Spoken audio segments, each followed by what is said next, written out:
السلام عليكم ورحمة الله وبركاته دمان وايد السلام بيوتيوب مال كستod adduunka daafiisa joogtaan iyo saacad kastood ku sugantiin oo walaashina Canab Cabdiraxmaan oo idin la habeen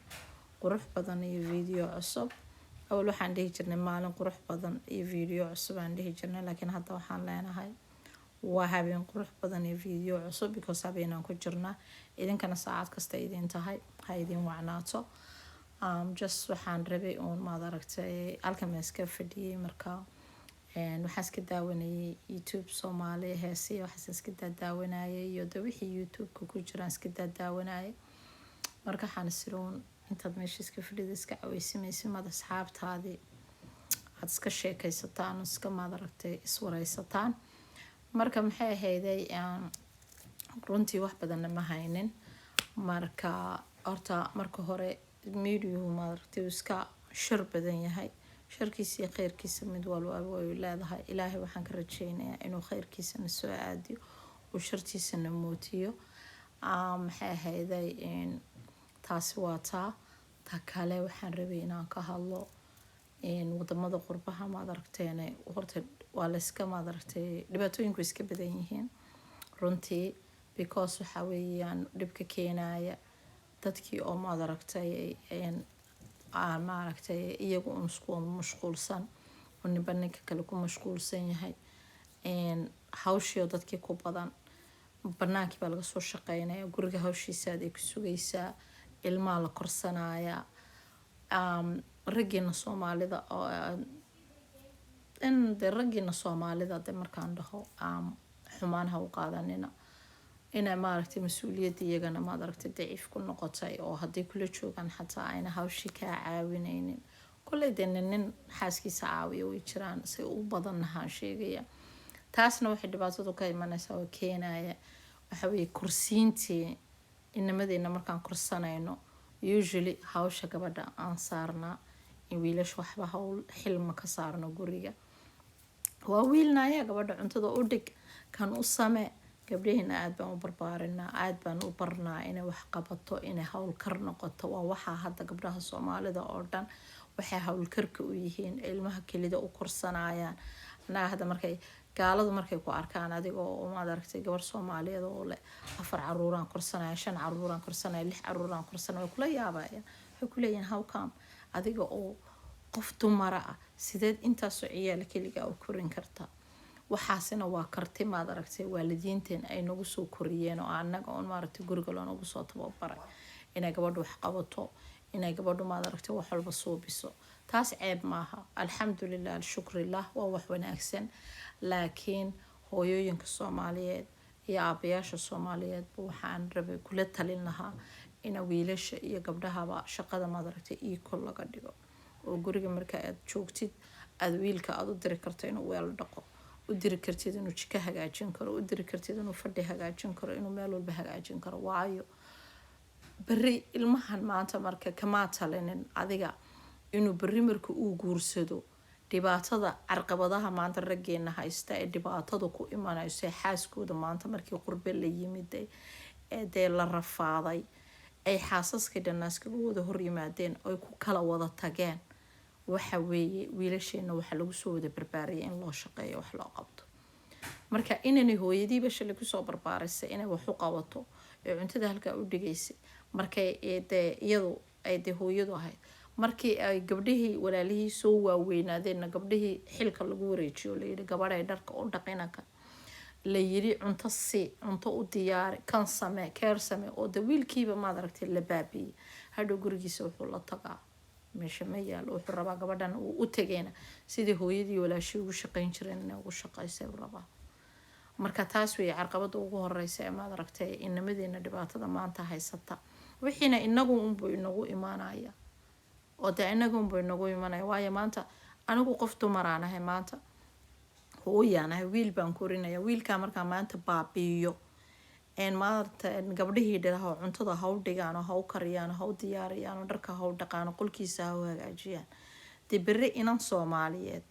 baan anigiina dhibaato u geysanaya waayo inaan anigu soo baabiyay baa u tagaya hooyadii gabadhiisa marka wuxuu rabaa anigii iyo gabdhahayga nolosha aan anagu u haynay inay naagtiisuna u qabato rabaa ma garatay laakiin hadda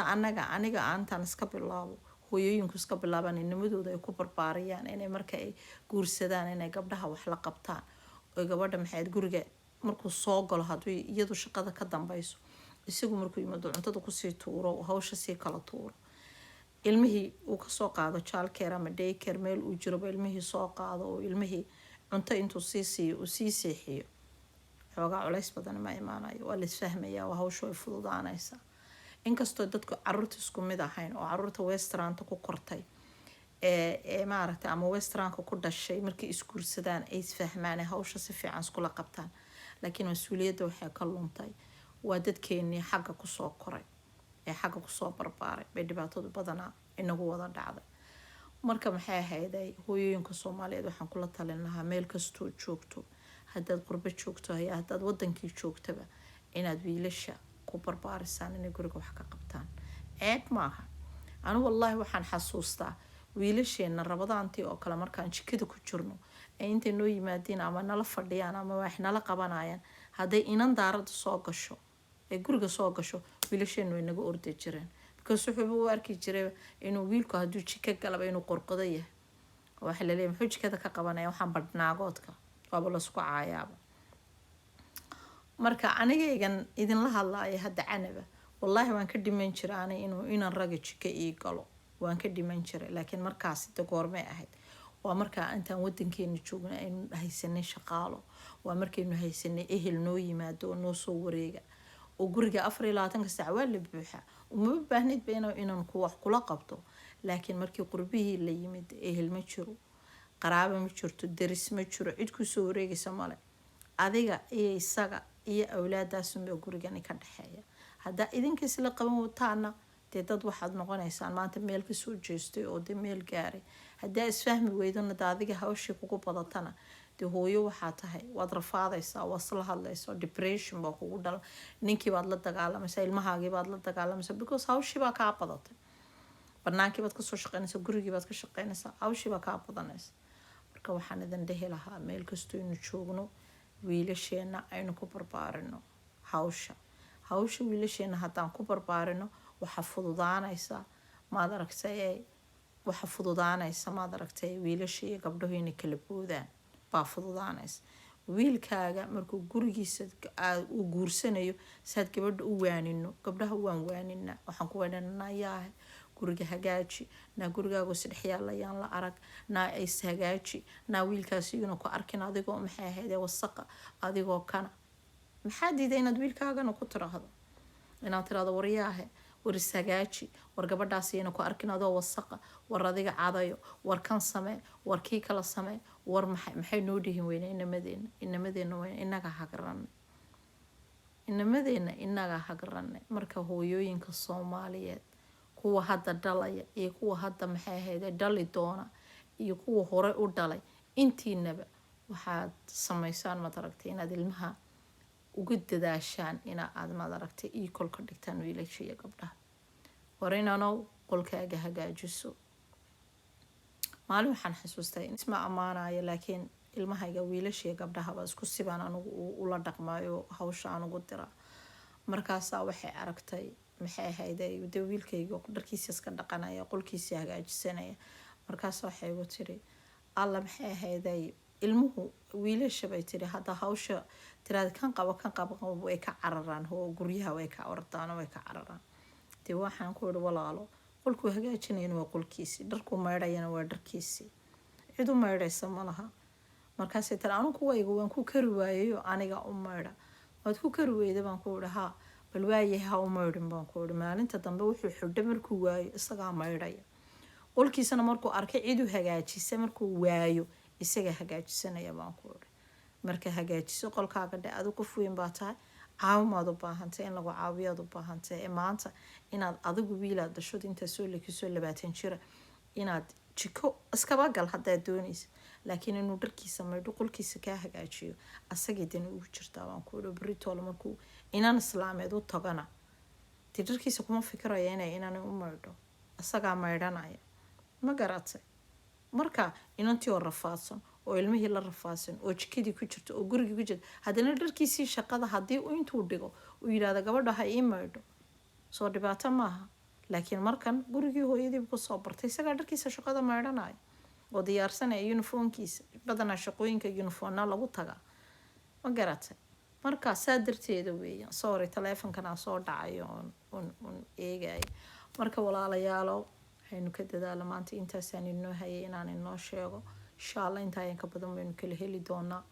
wax badan baynu ka sheekaysan doonaa, wax badan baynu kala faa'iidi doonaa hadduu ilaahay raalli ka noqdo. subscribe-ka igu dadaala, like igu dadaala, share igu dadaala insha allah. dee waxaan rabaa inaad meel maaragtay aynu isgaarsiino hadduu ilaahay ka dhigo. waayo anigu wax bilaash unbaan hadda idin weydiinaya, wax maanta lacag idinku fadhiya maaha intaasi. sidaa iyo nabadgelyo, habeen wanaagsan.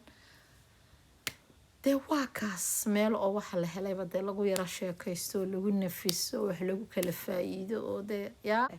waxaaba ana iga importisanba entertainmentka kaliyaateen ka helayeen asxaabta idinla sheekaysanaya. intaas ay iga importisan. marka waa idin salaamay, habeen wacan oo wanaagsan insha allah. intaan video xiga aan ku kulmayno, habeen wanaagsan. asalaamu calaykum.